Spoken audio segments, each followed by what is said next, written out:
Welcome to the Advantage Podcast, a monthly unscripted conversation with host David Ashcraft and top leaders impacting our world. Created by pastors for pastors to strengthen our leadership and expand our knowledge and influence.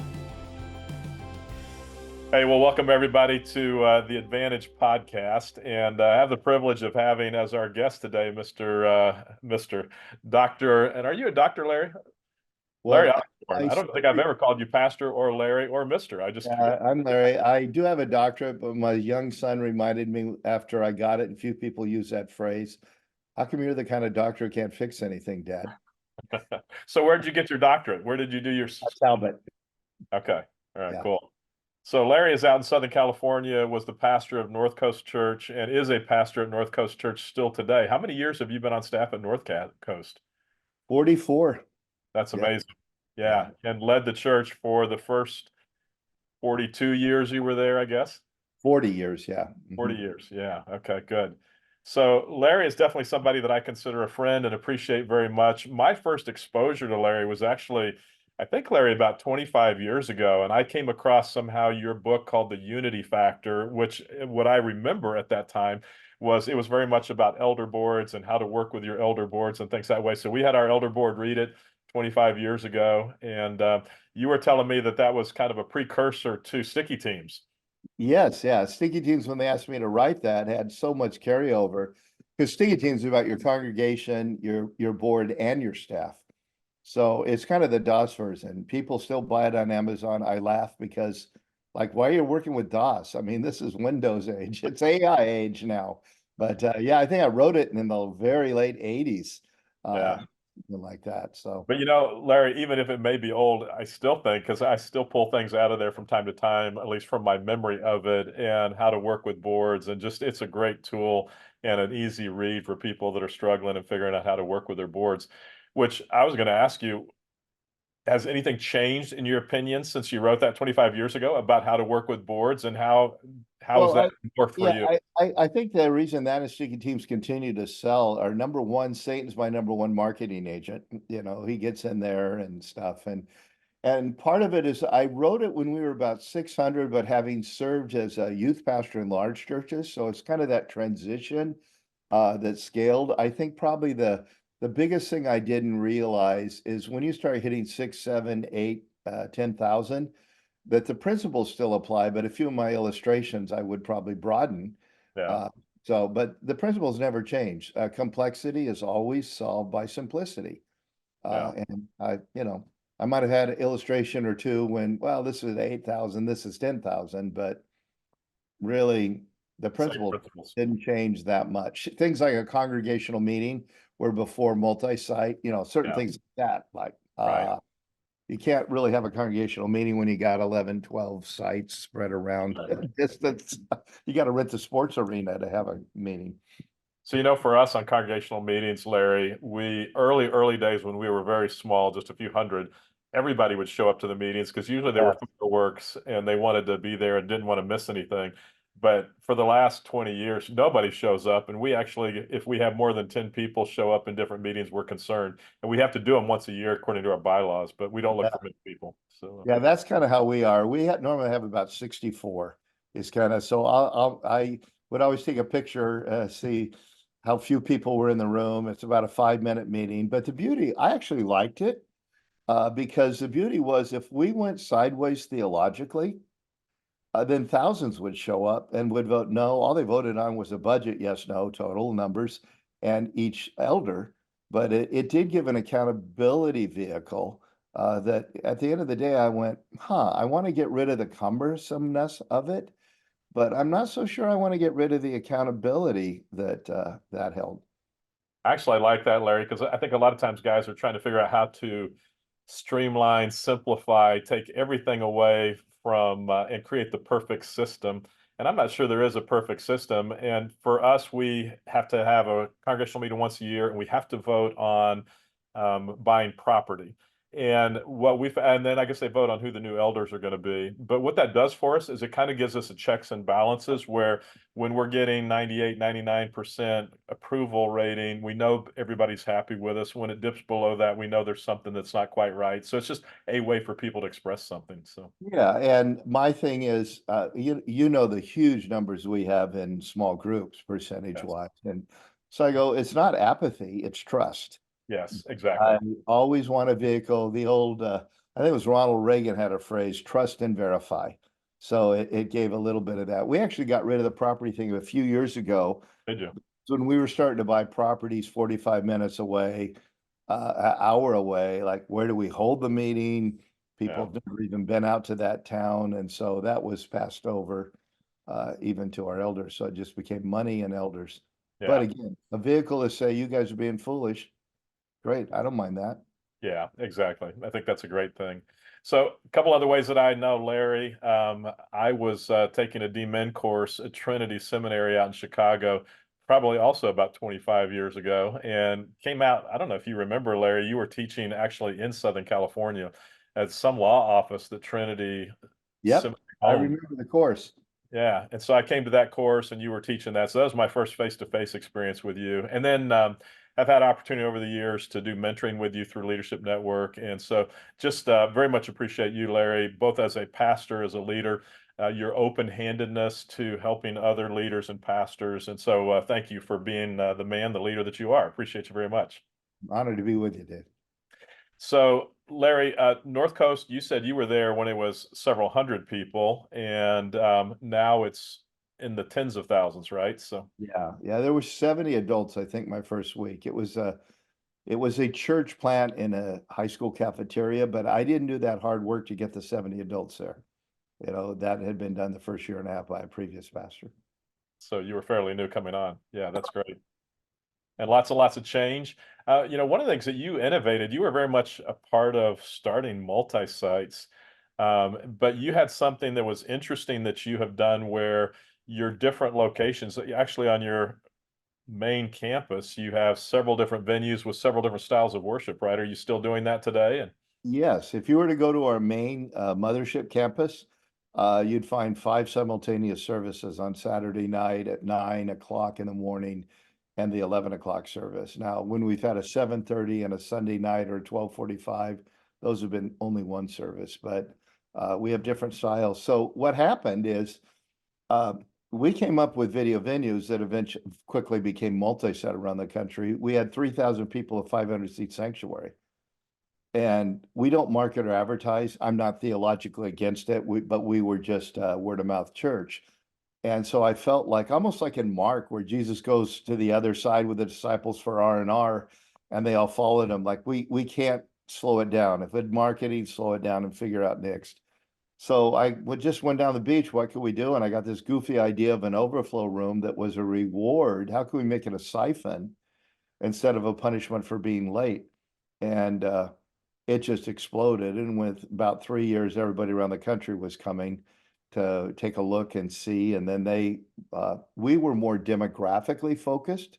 okay, And then quickly, 2 or 3 churches played with my toy the wrong way and cloned themselves geographically. And so quickly, it was like, oh, we need to do this too. So Hmm. contrary to what a lot of people think, we weren't the first multi-site. We created the venue of multi-site. And in fact, how innovation works, I had my XP my whole staff was, nobody's going to watch Saturday night service recorded, whatever, until it worked. But after it worked, he came to me and said, we should like plant one of these. And I said, that'll never work. And then after 2 or 3 churches, Groeschel and some others visited us, saw how to do it and did it geographically, it was, I need to play with that toy that way too. And so we That's were early, but not the first. so. What are your styles of worship, and have they changed over the years, or do you still pretty much have the same styles? No, they've changed over the years. The beginning one was simply, it was back in the era where you didn't want to bring coffee into a worship center, even if it was warehouses or whatever's. So originally it was Starbucks coffee, Cambros, and the reward element was unplugged music in a smaller room. and Danish is cut in half. God forbid somebody takes a whole one. Because we had no food, we want to get you out to get the next group in. And then when that room expanded, we realized, oh, what could we do when we filled that for another one? And we thought traditions, which in every region is different. Traditions in Southern California means singable hymns and probably choruses of the 80s that they think Martin Luther wrote. In another part of the country, it might be more liturgical with a Lutheran background or something. But we did our tradition, not looking around to find out what tradition is. Because every church has people, if you think of it as you grow as a circle that gets bigger and bigger, on the edge are people who love your church but wish it was. And so that became our core group. So it was Oh, tradition. say that again. Say that again. They What does that love, mean? Wish it was. well, they wish it was not so loud. They wish Oh, we gotcha. sang more of the singable songs. We wish it pushed the edge more. So our next one after that was The Edge, which back then was none of them were age driven. They were all mindset. Yeah. So traditions was, if you like, a traditional feel. It was never older people. Most older people like what we did regularly. And same with younger. It was, if you like Mountain Dew and a big subwoofer, then you'll like that one. Now, that was in 2002. Over time, the things have changed. But the edge is almost, you take our college and early 20s, if they had church the way they wanted it, what would it be? So that's what we call our edge. Today, that's more of a concert feel with whoever's same guy on the screen, because you're preaching. I always tell pastors, I know this audience is significant churches. The demographic you're preaching can reach is always wider than the ambience of your room. And we really discovered that because I can reach a bunch of people who are traditions and I could wear jeans and flip-flops. Yeah. As long as they had their music and all that there, they were great with us on the screen, and same with the Edge. But if it felt like their dad's Oldsmobile. So then we had country gospel. We have the Message for men and ex-Catholics who don't like to sing. They're just word-oriented people. To our surprise, they were some of our top servers, donors, and everything. We thought it'd be a gateway service. It Yeah. wasn't at all. It was real word. They wanted a table to mark things up. So anyway, those are kind of things we do. We've had some failures. We Yeah. tried classics, a little bit of where did my music go? Singable music when worship songs became more of an industry. So they were hearing a complex performance song and then trying to sing it. Yeah. Which is, what most of us do nowadays. And I thought that thing would blow up and it just slowly died. So every now and then we go, oh, that doesn't work. So That's good. And is there a favorite service? Is there one that seems to get a bigger audience than others? It all depends. Actually, I'd say over the last 10 years, when we build a venue, we build lots of lobby space in which there's couches, high kind of cocktail table chairs and all that. And in most of our places, those fill up and our outdoor venue before the sanctuary or worship center, whatever you want to call it.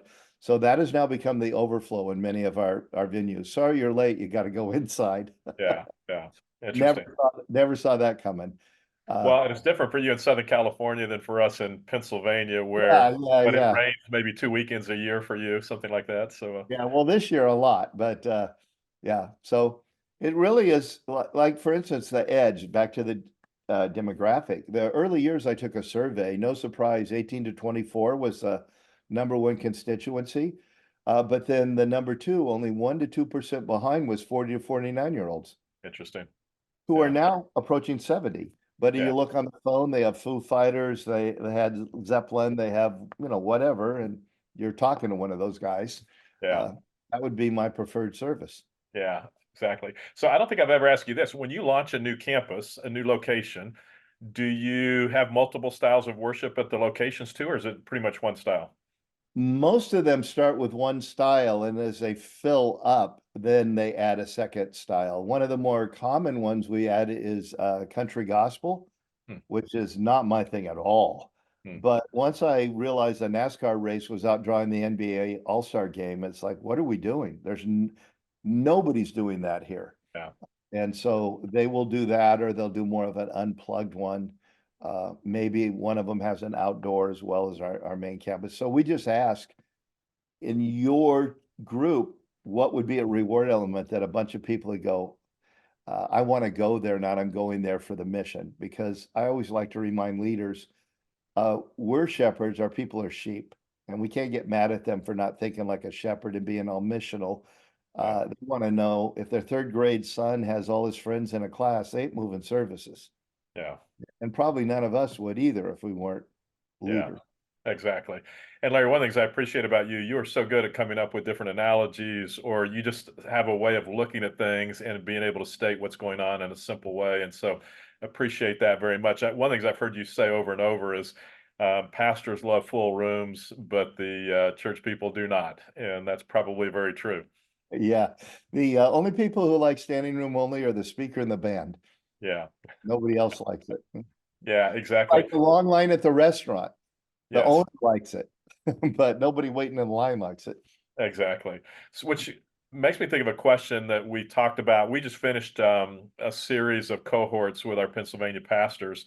And one of the topics that came up is we used to always hear 80% full meant your room was full.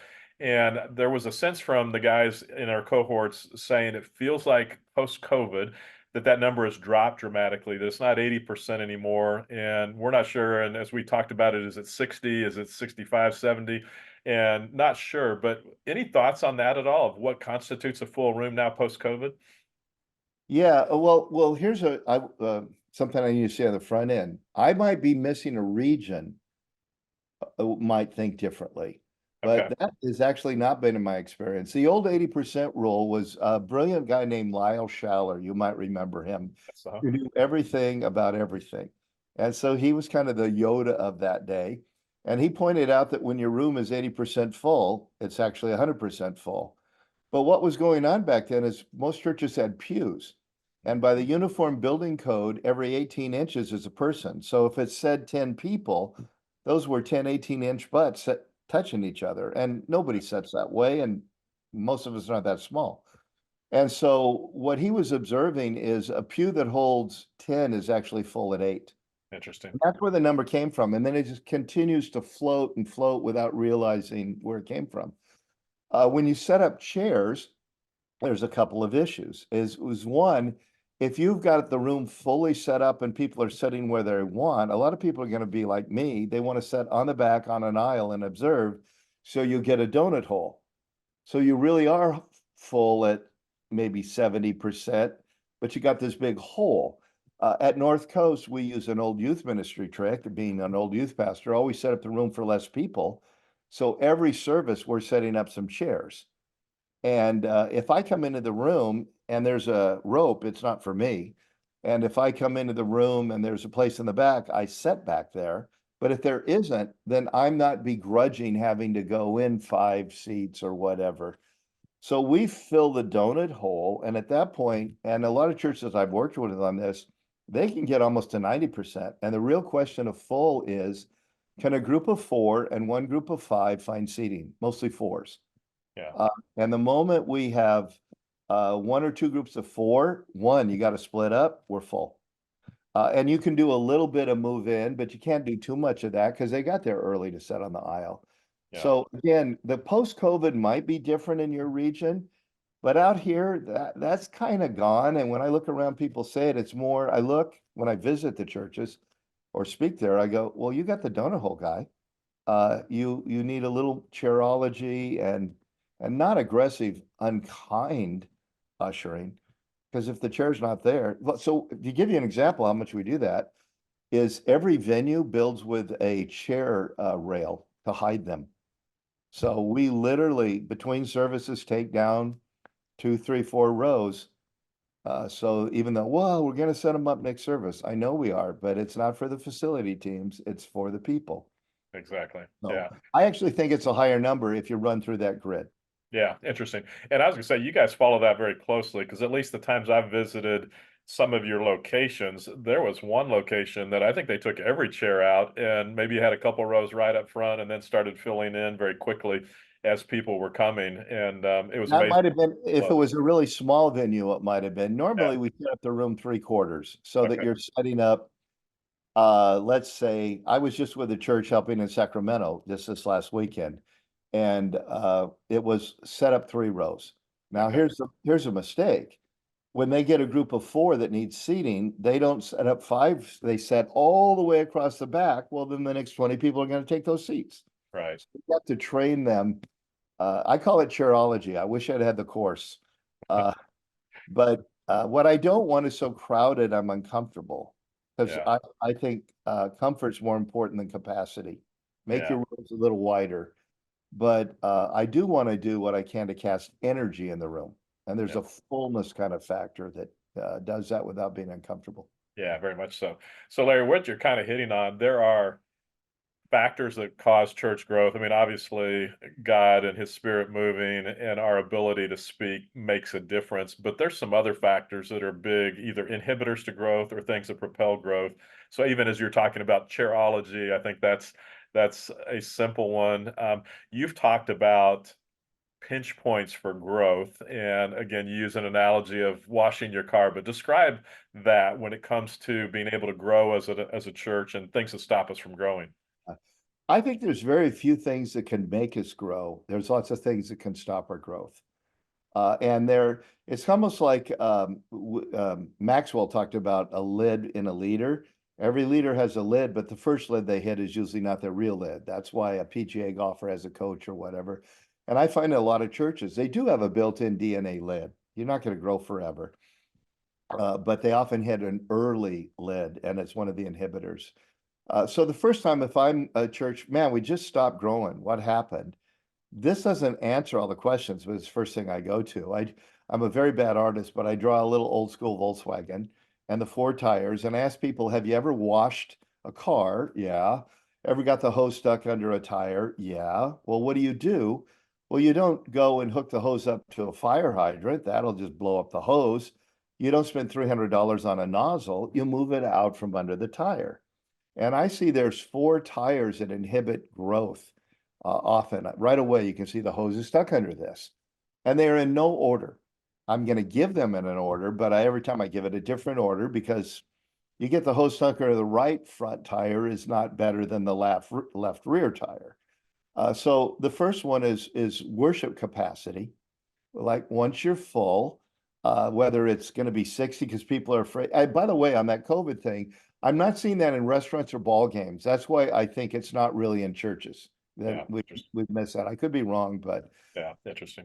when there's not room, people quit inviting their friends and they don't come anymore. The second one would be parking. You can't outgrow your parking. At North Coast, we were in warehouses. You might have visited during that time, David, and we kept buying new warehouses, adding new venues, and they'd blow up and fill up. And then at one point, we were having to have 500 cars park off site per weekend. And we did everything we could, made it real kid friendly. So they told their parents we have to do it. But there was no way we were going to get more than 500 cars parked off. And so we had a new venue, and all the leadership's wondering why we're not growing. Well, until we solve the parking problem. Okay, so that's a second or fourth, whatever. Yeah. The next one is kids space. Judge through the eyes of a mom who's afraid her kid's going to catch some disease. Because I find our regular people don't mind a crowded room. We have the wrong eyes. So we don't understand the difference between the person who comes back and the person who brings a friend. And so I see lots of, well, it's kind of working. It's a bit full, not understanding that you've got a lot of people, almost like the restaurant. When the food's not good, they say, how is it? I go, fine. You probably do too. And they don't tell you why their kid didn't like it, who was more introverted or quiet, or they were afraid. Yeah. And then the fourth one is They just don't come back again, right? They don't tell you, they just leave. Yeah. Yep. So you got those 3. You got worship space, parking, kids. And then the fourth one is decision-making processes. And so, for instance, if you or I were still saying we have to have a congregational meeting with a quorum, I'm dead. I got to rent the sports arena for an annual meeting. And there are, in my own tribe, I see a lot of churches that can't break the 2,000 to 3,000 barrier because of polity or staff expectations or how decisions are made. So, like for instance, on our board, to give an example, with all of our campuses and the number of services we have, I think pre-COVID it was 156, now it's 126. Like I have a great board, but if they wanted to manage, the problem is not they're not smart or godly enough, they're not present enough. Mm. It'd be like me taking all the churches on this. I am gifted with wisdom and leadership, but I don't have boots on the ground. So some of my advice is terrible advice if I had boots on the ground.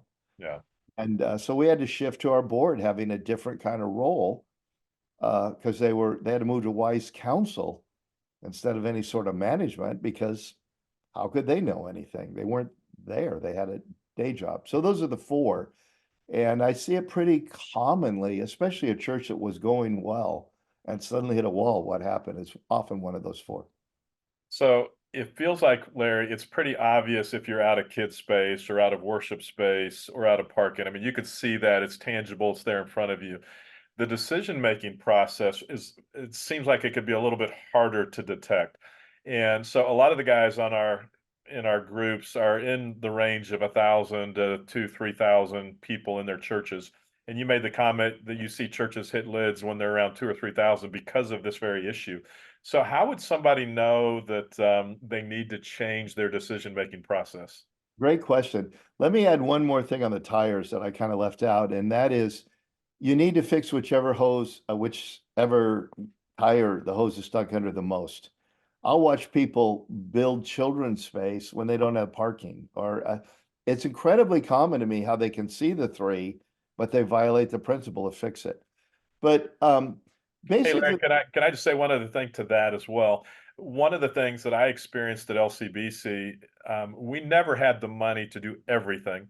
And so you fix one thing and then all of a sudden you fix the parking and now all of a sudden the kid space is gone. And so there would always be naysayers that would say, well, why didn't you think far enough down the road to know that you were going to be out of kid space? And my response was always, I think I probably knew, but we didn't have the money to do that. And had we tried to do the whole project at once, we never would have gotten off the ground because we didn't have that kind of money.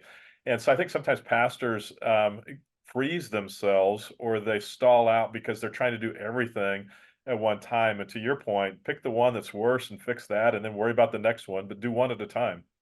if you wait for a perfect solution, you're going to do a lot of waiting.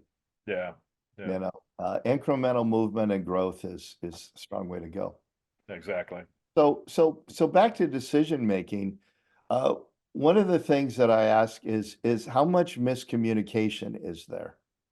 That's usually a sign that if you're saying one thing, they're hearing another. That's a sign that they're not around enough. So David, you and I, let's say we hang around a whole lot. We almost get code, right? Because I say something and you see it. But the less we hang around, I say something and you might use a different dictionary. Yeah. And so what I find, especially when it comes to boards, that a lot of boards are made up of people who really don't know anybody who's new to the church in the last 2 years. They've never been to this particular campus or service. And so one of the things is they still want to make decisions even though they're not present. Interesting. Another is that things get too big. And I often use a complexity illustration that if you and I are working together, or we're two campuses or two ministries within the church, we have two lines of communication. If we add a third, we go to 6. We add a fourth, we go to 12. We add a fifth, we have 20 lines of communication. So people will think, I just added one more staff person to our executive team. Well, you exponentially increase the complexity. And now you've got people who don't speak up until after the meeting in the hallway. You go from 4 to 5 campuses, or 2, 1 to 2 is pretty simple. You start hitting 3 or 4, the jump in complexity is so large, but you're still trying to use the same reporting processes. Yeah. That's more what I see it is things that used to work stop working, and there's an increase in low-level frustration. Those two things tell me something's wrong with our structure. Yeah. This is not bad people that slowly increases frustration. It's bad system. And Larry, I think that low level of frustration is a good indicator.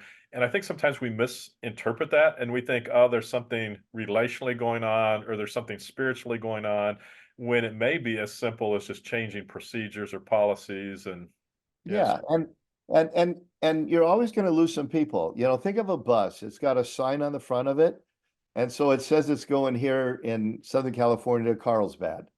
and then it flips over to Oceanside, there's always some people who get off the bus when it says Oceanside.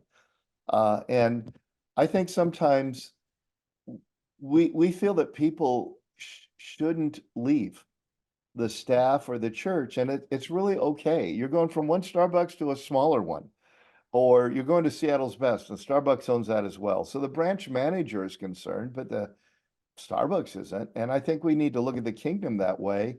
There's nothing wrong with you if you like a golf-sized team versus a football-sized team. And what happens is when you do take complexity to make it simple, people lose, I call it the three Ps: power, prestige, or preference. And some people can't get over that. And it's not they're sinful. It's not that they don't love Jesus and the kingdom. They're wired that way. Uh, Big L leaders are wired for power. If they suddenly get shut out and can't do anything, they'll go somewhere else. Prestige, you used to be on the know of everything, and now you go to your life group or small group and, hey, I hear we're ending a service, and you go, I didn't know that. That's a kick in the gut. And as a leader, I had to learn to understand and validate loss rather than have that all things for all people that I might reach some, which is Paul describing his apostleship, Yeah. not every Christian. So Larry, even when we were together with our cohorts, that very issue came up of saying, okay, we've been operating, maybe there are 15 on staff and we've been trying to all meet together, and now we're having to go to more of an exec team, but somebody's going to get excluded. Not everybody's going to be at the table anymore. So can you remember back when you were growing through those spells and you had to move to places where some people are getting left off, and you talked about the three Ps, but somebody's going to get left off. How did you make that decision? How would you encourage the guys to make those decisions? Well, first of all, a lot of it has to do with the leader's willingness to not always be first. Okay. So anybody who knows my history, I mean, I think we were the first church that did a shared pulpit.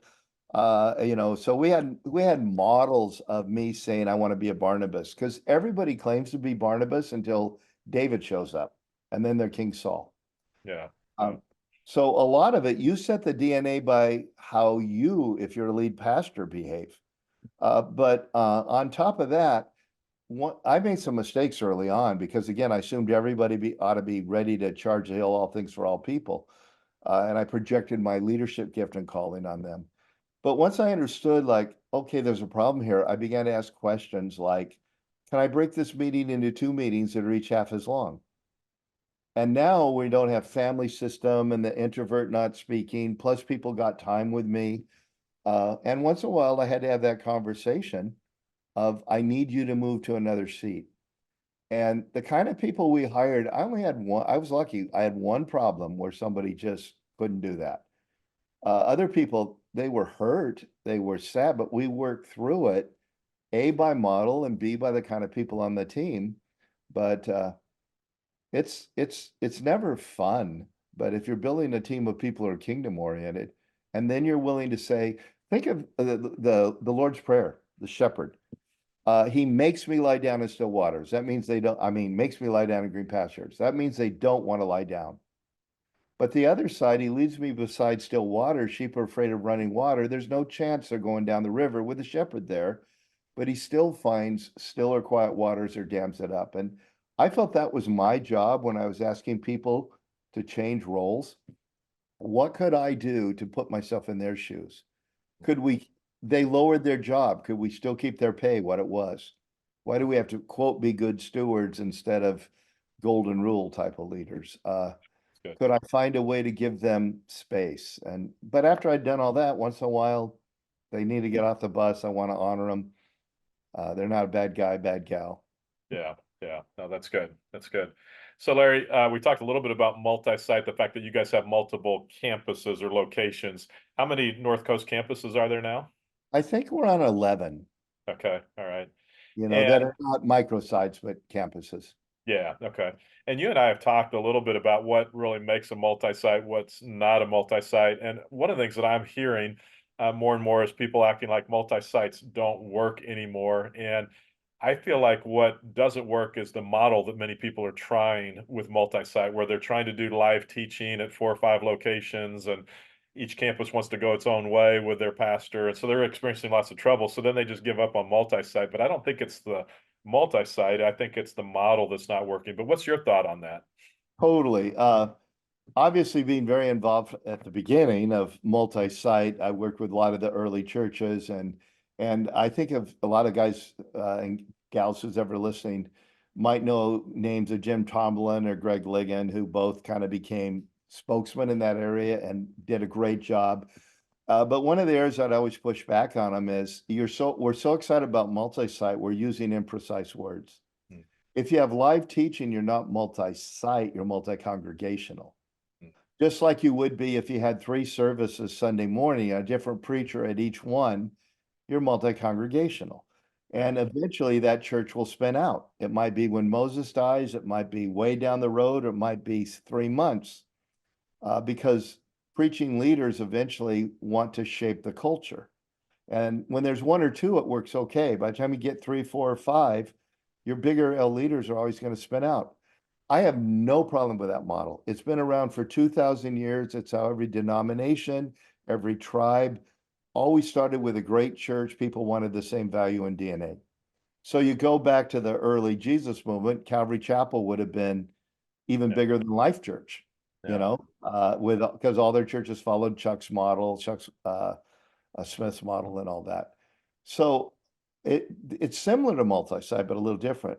Multi-site has the same message. You can have different worship sets and stuff, but the DNA is the message. Right. And so I always ask people why you're doing it. So there's 2 issues where I go, it didn't work. They did it because it was cool, and therefore it didn't work. And they had no really idea. They thought they'd spin out a teacher who'd be a little puppet. Well, of course it didn't work.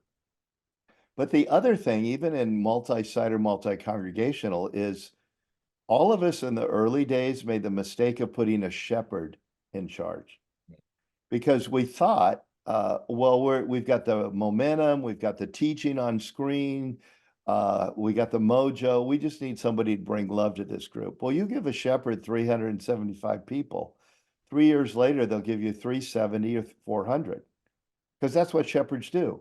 Yeah. They're shepherds who lead, but they don't grow. Right. And so I find often when people tell me it didn't work, they did it because, well, we're supposed to. It's a cool thing to do. They had no momentum, no boots on the ground, and they didn't put a leader there. Yeah. Well, we failed in our early days that way. I have a blog out there that I hate to say, but it says, "Has no one noticed that multi-sites never get above 500?" It was probably written around year 6 or 7, and that's because we're all putting shepherds in them. Interesting. Now, like, there's multi-thousand sites, right? Yeah. And so that raises the obvious question, David, which is, well, what do I mean by a leader? Because a leader has to shepherd, but and there's 2 things I look for. In the rearview mirror, does everything they touch grow? So like when our high school was at 150 and there was a change of youth pastors, I'm looking around for a youth pastor who had a group of 250. Wrong question. I need to ask, what was it when you started? Yeah. Not, how to do 250. Because I'd rather have a guy who started at 70 and now it's 120 take over our 150, if that makes sense. Right. Right. So leaders grow things. It's in their rearview mirror, past this prologue. And then the other thing I'm looking for is what I call the Tom Sawyer gift. Can you get people to paint the fence for you and thank you for it? Every big L leader has a bunch of people that paint the fence for them and thank them for it. Every shepherd feels that's manipulating and using people, and shepherds paint the fence. And when they're done, they ask, anybody else need a fence painted? So they always need more staff, more whatever, because they're not wired to grow. So I tell people, multi-sites are working great. By the way, so is multi-congregational among those who understand what it is. Right. It will never work great when you put a shepherd non-grower and you'd say, grow this thing. That's good. That's good. So you've used the term big L leader several times. For people that haven't been around you, what do you mean by that? How do you define that? And how does that differ from a little L leader? Well, it's just really almost the size of the things they do. Okay. I mean, I don't know. It feels awkward to say it, but I'll just be blunt. The 2 youth groups I had, as a youth pastor, were the largest in the history of their church. Then I came to North Coast. A lot of people know the story. We grew by one. It took me 5 years to be able to add a staff member. Lots of self-doubt because everything had grown and a lot of teaching the Lord was doing. But basically, when I touch things, they grow big. So I would be a big L leader. There are other people, their leadership capacity is more mid-size. You know, they took a group of 15 kids and grew it to 50 or 60. Well, that's awesome. But Yeah. that's not the same as the gift who grew it to hundreds. Right. Right. And so actually in some of our campuses, we look at it and we go, I don't think this campus in this community is probably going to get above 600-700. Yeah. So I don't need somebody who builds things to 2,000 because they're going to be very frustrated when they hit 6 or 7. So that's what I mean. A big L leader versus shepherd. Their primary gift is to grow. Their secondary gift is shepherd. And if they can't shepherd, they're a terrible leader. Same Yeah. like shepherds grow things, but what do they primarily do? Right. And so how, when you talk about that, it can almost sound harsh towards the shepherd, or Absolutely. And I don't mean that at all. Yep. and yet we know from a church standpoint, if we want to grow the church, what you're saying is exactly true.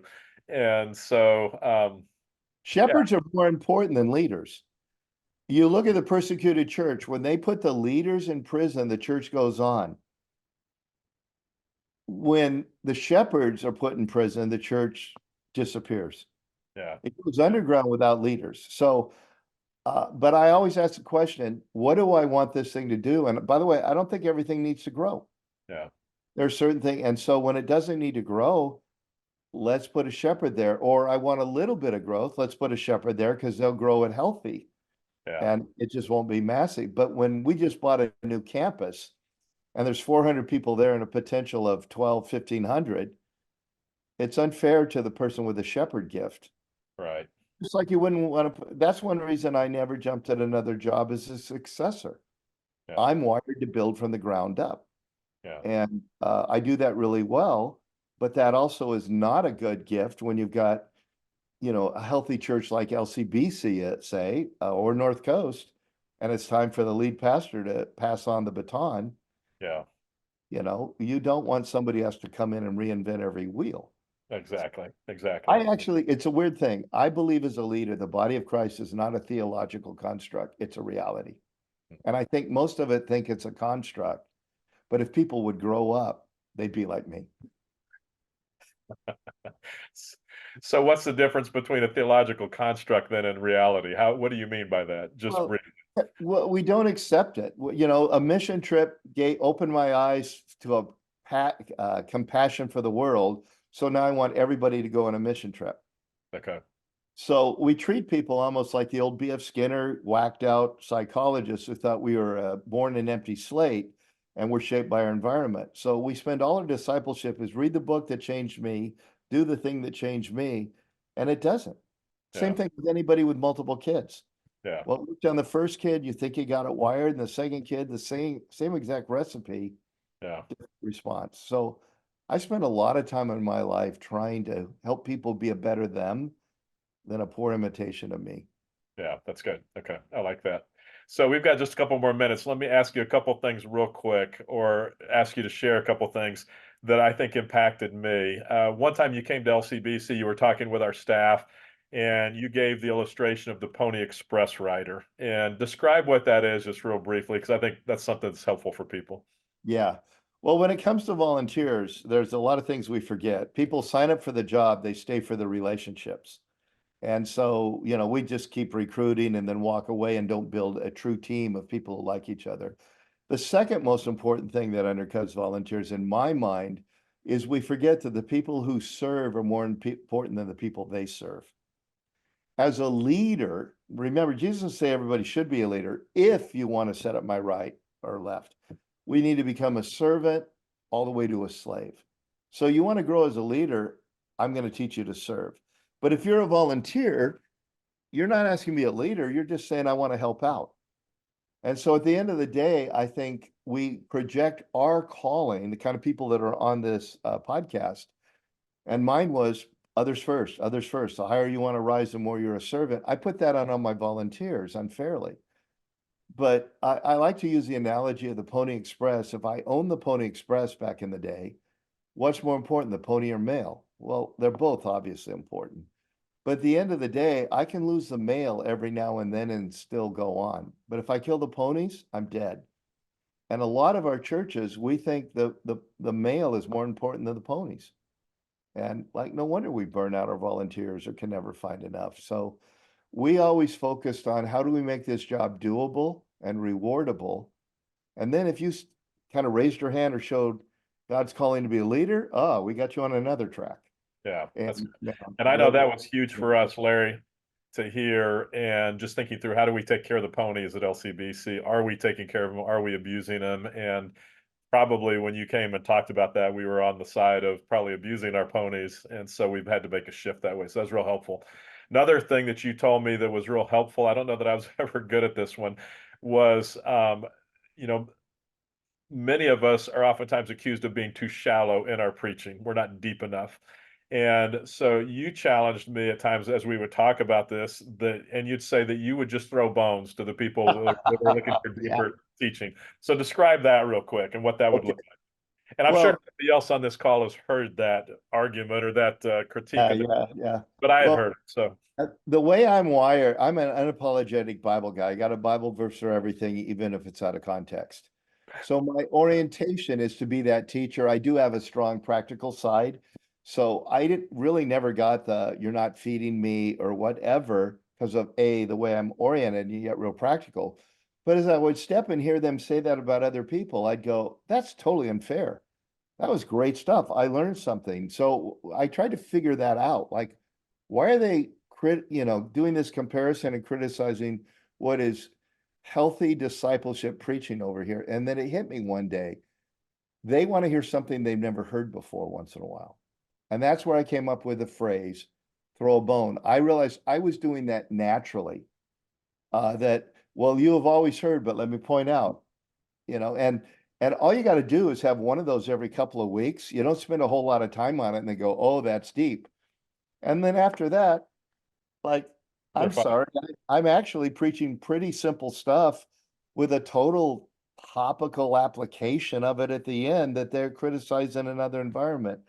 So I've often told people if you can just sit down and say, what's the thing I used to always believe, but now I've noticed this, or what's the thing you assume in this passage that if you can just phrase it that way, I used to think, or a lot of people say, not in a critical way of other churches and pastors, they'll just go, oh, that's so deep. And I'm rolling my eyes. Okay, now I can go back to talking to regular people. Yeah, Uh, that's good. Yeah, just a little helpful tips. I appreciate that. So you've written a bunch of books. Are you writing a new one now? I am playing with one. Yeah. I've got a couple they want me to do, but I actually started maybe. Zondervan was asking me Larry's Larryisms.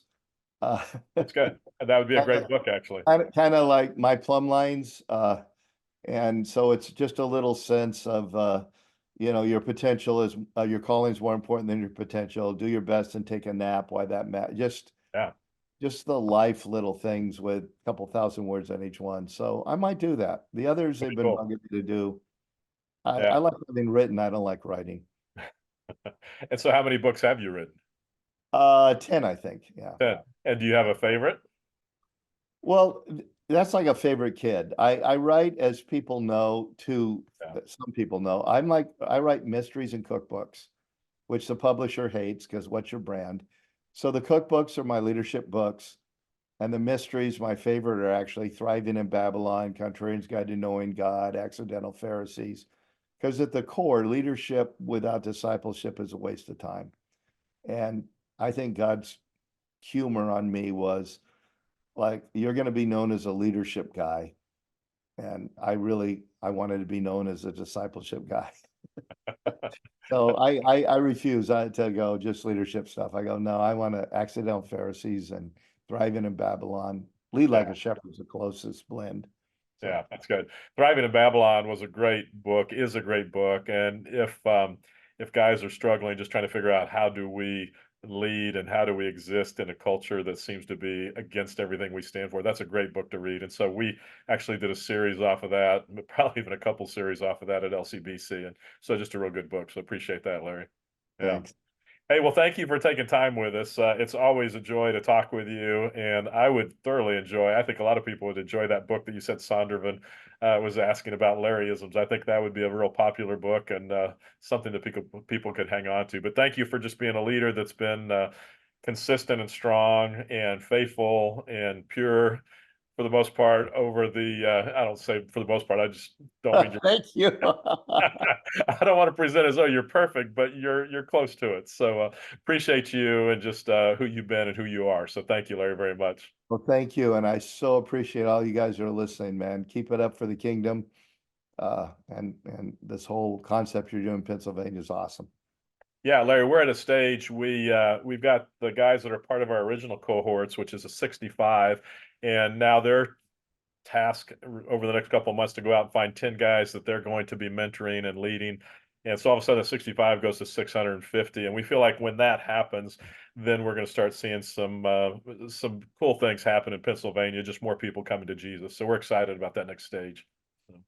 If I can take a moment of encouragement, because I'm in a unique situation where across the country and completely different tribes within the body I get the privilege of working with, I do not know what it means, but something's happening. It's too early to tell, jump to a conclusion, but it's amazing across the country. I keep running into, hey, record attendance here, record this, record that.